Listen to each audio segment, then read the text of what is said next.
આજે સમાજમાં કોઈ પણ જગ્યાએ જાઓ, પ્રસંગોમાં જાઓ કે મેળાવડામાં જાઓ, આજે એકબીજાના સાથે વાતોમાં મારું વજન ઘટ્યું, તારું વજન ઘટ્યું, મારું વજન વધી ગયું, વજન વધારવા શું કરવાનું, વજન ઘટાડવા શું કરવું. આજે બધાને વજન વધારવાને ઘટાડવાની ચિંતા છે. પણ લોકો આજે ભગવાનના ભજનની ચિંતા ભૂલી ગયા છે. ભગવાનને ભજવું કે ન ભજવું એની કોઈ વાત કરતું નથી, નહીં કે ભગવાનના ભજનને માટે કોઈ વાત કરે છે. ગીતાનો અધ્યાય 4 જ્ઞાન કર્મ સંન્યાસ યોગ શ્લોક 32મો. ગુજરાતીમાં જો કહીએ તો આ શ્લોકને કે આવા બીજા પણ અનેક જાતના યજ્ઞો વેદની વાણીમાં વિસ્તારથી કહેવામાં આવેલા છે. તે સર્વેને તું મન, ઇન્દ્રિયો અને શરીરની ક્રિયા દ્વારા સંપન્ન થનારા જાણ. આ પ્રમાણે તત્વને જાણીને એમના અનુષ્ઠાન દ્વારા તું કર્મબંધનથી પૂર્ણ રીતે છૂટો થઈ જઈશ.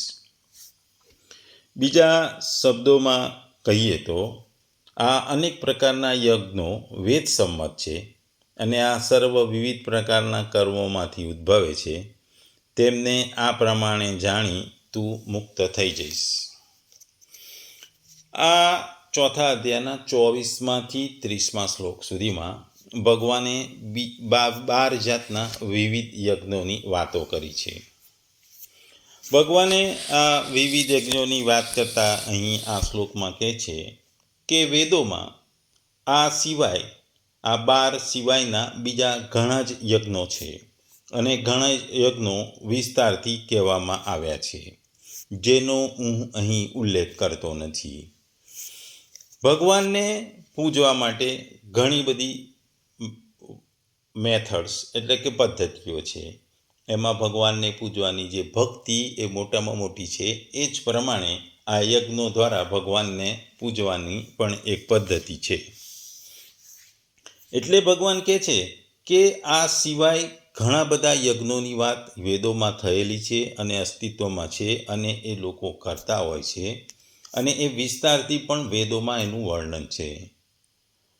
પણ આ તમામ વેદો કર્મોથી ઉદ્ભવે છે. કર્મ કરવું એ જ યજ્ઞ છે અને તું આ જાણી જઈશ તો તું તમામ પ્રકારના બંધનોથી તું મુક્ત થઈ જઈશ, કર્મ બંધનથી તું મુક્ત પામી જઈશ. આ યજ્ઞો જેના વડે થાય છે અને જેના વડે થવા લાગે છે એ ક્રિયાનું નામ જ કર્મ છે. આખી ગીતામાં એક પણ એવો શ્લોક નથી જે સાંસારિક કાર્યનું સમર્થન કરતો હોય. ઘણું ખરીને લોકો યજ્ઞનું નામ પડતા જ 12 યજ્ઞવેદી બનાવી જવ તલ લઈ સ્વાહા બોલતા બોલતા હવનનો પ્રારંભ કરી દે છે. આ તો એક વંચના છે. દ્રવ્ય યજ્ઞ કંઈક બીજું જ છે. એ વિશે શ્રી કૃષ્ણે ઘણીવાર કહ્યું છે, પરંતુ પશુ બલિ વસ્તુ હોમવા વગેરે સાથે તેને કોઈ પણ પ્રકારનો સંબંધ નથી. સારાંશ એ છે કે મનનો પ્રસાર જ જગત છે. ચરાચર જગત જ હવન સામગ્રીના રૂપમાં છે. મનનો સર્વથા નિરોધ થતાં જગતનો નિરોધ થઈ જાય છે. મનના નિરોધ સાથે યજ્ઞનું પરિણામ આવે છે.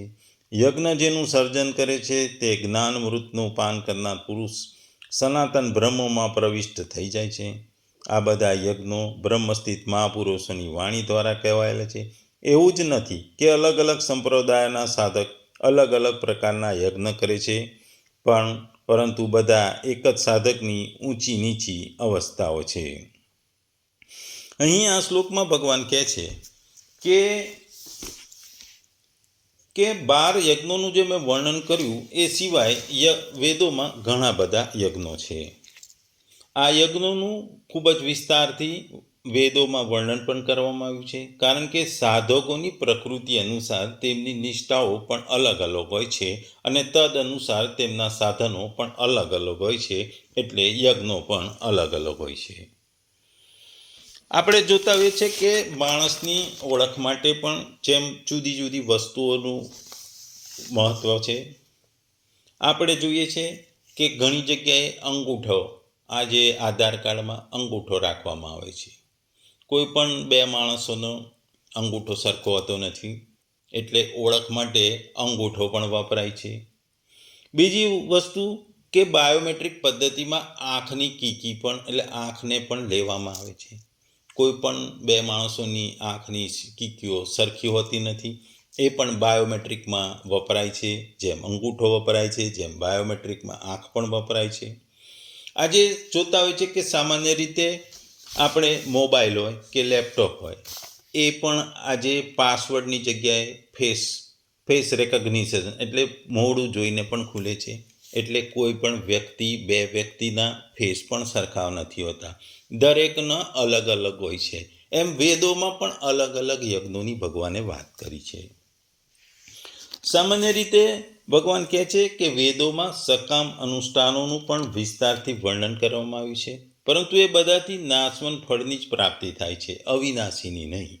એટલા માટે વેદોમાં વર્ણવેલા સકામ અનુષ્ઠાન કરવાવાળા મનુષ્ય સ્વર્ગલોકમાં જાય છે, અને પૂર્ણ કમાયેલું જે ક્ષીણ થઈ જાય કે નાશ થઈ જાય કે પૂરું થતાં ફરી તે મૃત્યુલોકમાં આવી જાય છે. આ રીતે જન્મ મરણનો બંધનમાં પડ્યા રહે છે. પરંતુ અહીં તે સકામ અનુષ્ઠાનોની વાત નથી કહેવામાં આવી, પરંતુ નિષ્કામ કર્મરૂપી એ યજ્ઞોની વાત કહેવામાં આવી છે, જેનાથી આપણને પરમાત્માની પ્રાપ્તિ થાય છે.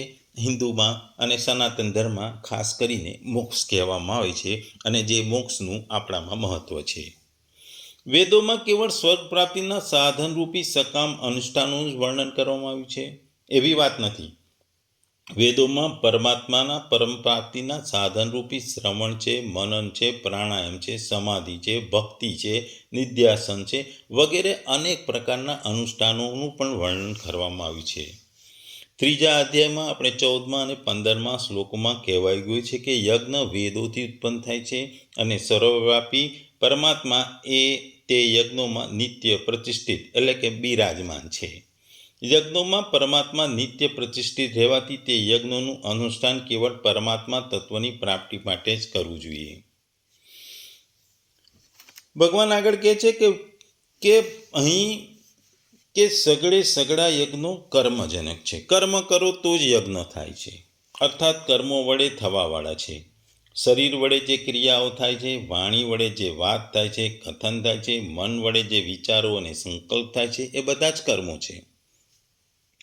ભગવાન કહે છે કે અર્જુન પોતાનું કલ્યાણ તો ઈચ્છે છે, પરંતુ યુદ્ધરૂપી કર્તવ્ય કર્મને પાપ માની તેનો ત્યાગ કરવા ઈચ્છે છે. એટલા માટે કર્મજાન વિધિ પદો વડે ભગવાન અર્જુનના પ્રત્યે એવો ભાવ પ્રગટ કરી રહ્યા છે કે યુદ્ધરૂપી કર્તવ્ય કર્મનો ત્યાગ કરી પોતાના કલ્યાણને માટે તું જે સાધન કરશે તે પણ કર્મ જ હશે. વાસ્તવમાં કલ્યાણ કર્મથી નથી થતું, પરંતુ કર્મો સાથે સર્વથા સંબંધ વિચ્છેદ થવાથી થાય છે. એટલા માટે જો તું યુદ્ધરૂપી તારા કર્તવ્ય કર્મને પણ આસક્તિ રહીને કરશે તો તેનાથી તારું કલ્યાણ થઈ જશે. તું પરમાત્મા તત્વને પામીશ કે મોક્ષને પામીશ. કેમ કે મનુષ્યોને કર્મ નથી બાંધતા, પરંતુ કર્મની અને તેની ફળની આસક્તિ બાંધે છે. યુદ્ધ તો તારું સહજ કર્મ છે, સહધર્મ છે, તારું કર્તવ્ય કર્મ છે. એટલા માટે તે કરવું તારા માટે સરળ અને સુગમ છે. આ વસ્તુમાં કર્મની બાબતમાં એક વાત યાદ આવે છે. એક બ્રાહ્મણ હોય છે, એને જ્ઞાન વિદ્વાન બ્રાહ્મણ હોય છે. એ લોકોના માટે પાઠશાળા બનાવવા માટે નગરમાં પાઠશાળા બનાવવા માટે એ નગરમાં અને આજુબાજુના ગામોમાં ફરીને ફંડફાળો એકઠો કરતો હોય છે. એ જ્યારે ઘણો એને જોઈતું દ્રવ્ય એટલે કે ફંડ ભેગું થઈ જતું હોય છે, ત્યારે જ્યારે એ બીજા બધા ગામોમાંથી ફરીને પાછો આવે છે, ત્યારે પોતાના નગરમાં જ્યાં એ સ્કૂલની એટલે કે પાઠશાળાની સ્થાપના કરવાનો હતો ત્યાં પૂર આવ્યું હોય છે. એટલે પૂરમાં લોકોને નુકસાન થયું હોય છે.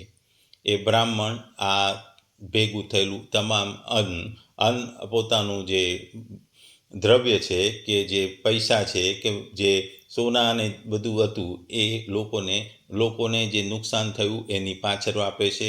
એ લોકોની પાછળ લોકોના ઉદ્ધાર માટે એ ધનનો ઉપયોગ કરી નાખે છે.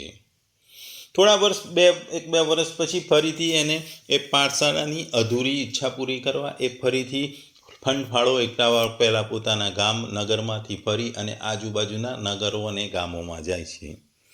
એને બધેથી ફરીથી એને ફંડફાળો મળે છે. એટલે એ પાછો ગામમાં આવે છે.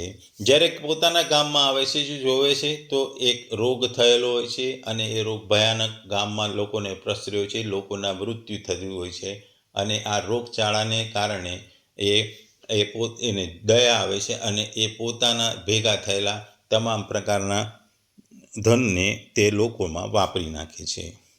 ફરીથી એ 2-3 વર્ષ પછી એ ફરીથી આ ફરે છે ગામમાં ફરી અને ફરીથી ત્રીજી વખત ધન એકઠું કરી ગામમાં આવે છે. ગામમાં સ્કૂલની સ્થાપના કરે છે, પાઠશાળાની સ્થાપના કરે છે.